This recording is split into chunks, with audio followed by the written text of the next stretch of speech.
Nếu bạn từng giao dịch ở những cái sàn Forex khác nhau á, thì chắc hẳn là bạn đã gặp cái tình trạng đó là có cái sàn ấy thì split cực thấp, có sàn thì split lại rất là cao. Và đặc biệt ấy là ở những cái sàn split thấp ấy thì cái tốc độ khớp lệnh rất là nhanh. Còn ở những cái sàn split cao thì tốc độ khớp lệnh chậm, thậm chí là cái lệnh bị delay tương đối là nhiều. Tất cả nó nằm ở một cái yếu tố cực kỳ quan trọng, đó là thanh khoản hay là liquidity. Trong video này tôi sẽ giúp bạn hiểu rõ thanh khoản trong Forex là gì, vì sao nó ảnh hưởng trực tiếp đến split và tốc độ khớp lệnh, ai là những nhà cung cấp thanh khoản đứng sau các sàn môi giới, và cuối cùng cách bạn, một trader cá nhân, tận dụng thanh khoản để giao dịch hiệu quả hơn. Nào, chúng ta cùng bắt đầu nhé.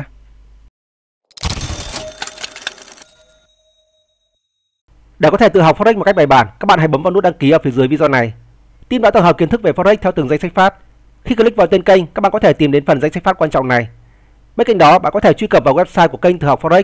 Chúng tôi đã để trong phần mô tả của mỗi video. Bạn có thể truy cập trực tiếp vào website để cập nhật những thông tin mới nhất và chính xác nhất về thị trường này. Đầu tiên, chúng ta cùng tìm hiểu thanh khoản hay liquidity là gì.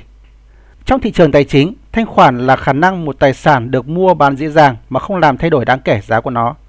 Nói đơn giản, một thị trường có thanh khoản cao nghĩa là có rất nhiều người mua, bán cùng lúc, nên bạn có thể vào lệnh hoặc là thoát lệnh nhanh chóng ở mức giá tốt.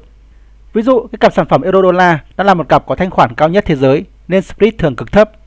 Đa phần các sàn ấy thì split của sản phẩm euro đô la nó là 0 pip, trong khi một số cặp sản phẩm ít phổ biến như là USD TRY.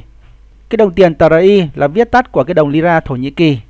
Cặp sản phẩm này thì split nó lại rất là cao vì ít người tham gia giao dịch. Đây bạn có thể nhìn những cái thông tin này trực tiếp ở trên màn hình. Cái này là tôi lấy thông tin ở trên sàn IC Market. Split của sản phẩm euro đô la nó là 0 này. Split của cái sản phẩm USD TRY nó là 2071. Chênh lệch lớn hơn rất là nhiều, đúng không ạ? Như vậy, thanh khoản chính là máu chảy trong thị trường. Nó càng dồi dào thì mọi giao dịch càng mượt mà. Vậy vì sao thanh khoản lại quan trọng đối với trader? Cái yếu tố thanh khoản quan trọng với trader nó ở 3 điểm chính. Thứ nhất đó là split thấp. Split chính là chênh lệch giữa mức giá mua và giá bán. Khi thanh khoản cao thì chênh lệch này nó nhỏ đi, giúp bạn tiết kiệm chi phí mỗi lần vào lệnh. Thứ hai là nó giúp hạn chế trượt giá hay là hạn chế xuất hiện cái tình trạng slippage. Trong thị trường thanh khoản thấp ấy thì khi bạn đặt một cái lệnh buy, sell, giá khớp lệnh có thể lệch xa khỏi giá trị bạn mong muốn. Đây gọi là trượt giá. Thanh khoản cao giúp giảm hiện tượng này. Thứ ba đó là khớp lệnh nhanh và ổn định. Các trader scalping hoặc là giao dịch theo tin tức thì rất cần tốc độ. Thị trường có nhiều người mua, bán giúp lệnh khớp tức thì, không bị delay. Đây chính là cái lý do mà các cái sàn Forex uy tín luôn cố gắng để kết nối với nhiều nhà cung cấp thanh khoản nhất. Tìm hiểu về yếu tố thanh khoản này thì bạn có thể thắc mắc, vậy ai đứng sau để cung cấp thanh khoản cho các trader nhỏ lẻ như chúng ta? Câu trả lời đó là các liquidity provider. Đó thường là những ngân hàng lớn và các cái tổ chức tài chính toàn cầu. Có thể kể ra ở đây một số những cái tổ chức tài chính lớn hay là các cái ngân hàng lớn như là JP Morgan, Citibank, HSBC, vân vân. Đây là những cái tổ chức xử lý khối lượng giao dịch ngoại hối hàng nghìn tỷ đô mỗi ngày. Các cái sàn Forex uy tín kết nối trực tiếp với nhiều liquidity provider qua hệ thống SN hoặc là STP để truyền giá và khớp lệnh nhanh nhất cho trader. Ngược lại, nếu một sàn Forex không có kết nối tốt, bạn sẽ gặp split cao, lệnh khớp chậm, thậm chí bị request hay là báo giá lại. Câu hỏi đặt ra đó là làm thế nào để một trader cá nhân như chúng ta có thể tận dụng được thanh khoản? Tin vui là bạn không cần phải trở thành ngân hàng để hưởng lợi từ thanh khoản. Bạn chỉ cần áp dụng 4 cách sau để có thể có được thanh khoản tốt nhất trong quá trình giao dịch của mình. Thứ nhất đó là chọn cặp tiền có thanh khoản cao.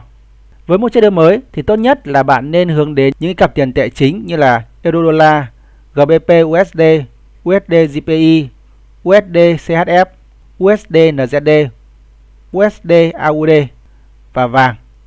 Đặc biệt cái sản phẩm euro đô la và cái sản phẩm vàng là hai trong số những cái sản phẩm mà có cái khối lượng giao dịch có thể nói là lớn nhất.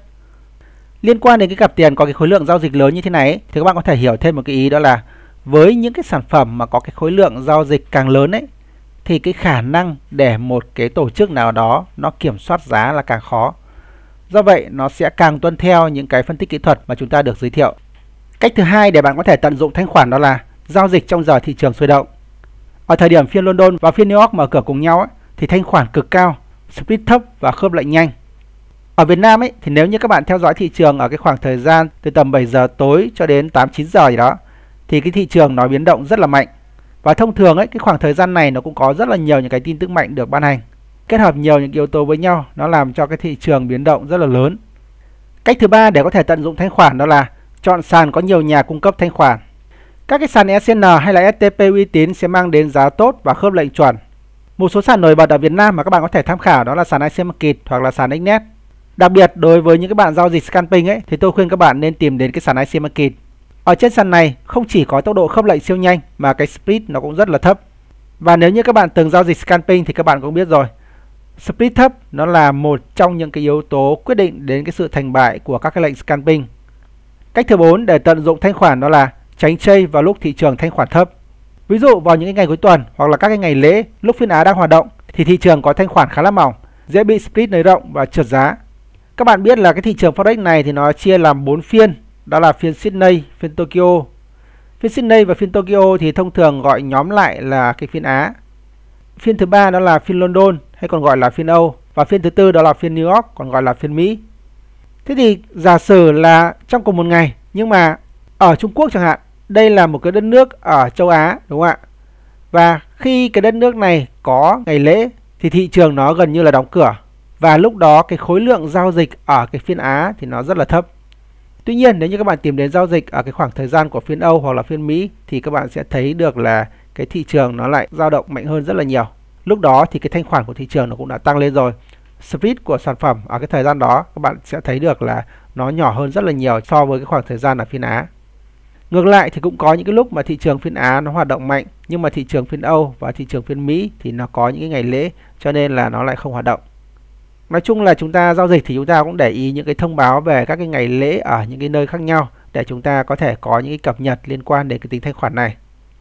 Trên đây là 4 cái mẹo đơn giản giúp bạn có thể tận dụng thanh khoản để giao dịch tiết kiệm và hiệu quả hơn. Nói tóm lại thì thanh khoản hay liquidity chính là yếu tố quyết định trải nghiệm giao dịch của bạn. Thanh khoản cao dẫn đến split thấp, khớp lệnh nhanh, ít trượt giá. Thanh khoản thấp dẫn đến split cao, lệnh delay, dễ mất tiền oan.